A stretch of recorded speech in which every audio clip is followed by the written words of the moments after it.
E tregua tra l'assessorato regionale alla sanità e i sindacati che sostengono la vertenza dei precari sanitari, tecnici e amministrativi assunti con contratto a tempo determinato in occasione dell'emergenza Covid.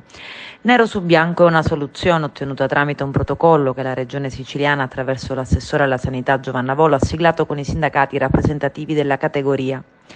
In particolare, il documento contiene indicazioni operative e criteri di priorità specifici per la stabilizzazione dei dirigenti medico-sanitari impegnati nell'emergenza. L'accordo prosegue nella direzione già tracciata dal protocollo per il personale precario concluso nel marzo scorso, accogliendo sulla base di quel modello le richieste delle organizzazioni sindacali e le linee guida approvate dalla Conferenza delle Regioni in merito al riconoscimento di un percorso differente per la dirigenza.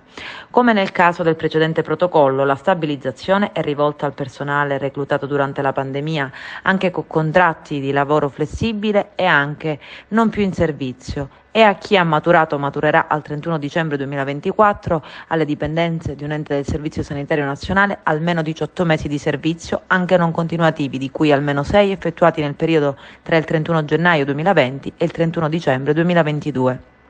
I contenuti si applicano a tutte le aziende e agli enti del Servizio Sanitario Regionale, al Centro Neurolesi Bonino Puleio e all'Istituto Zooprofilattico Sperimentale della Sicilia. Le procedure concorsuali avviate dalle aziende potranno essere definite solo con esito all'atto ricognitivo del fabbisogno del personale.